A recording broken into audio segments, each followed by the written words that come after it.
జయ ఈ జగతికి మూలం నీ దయ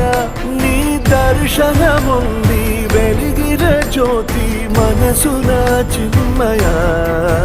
పరమా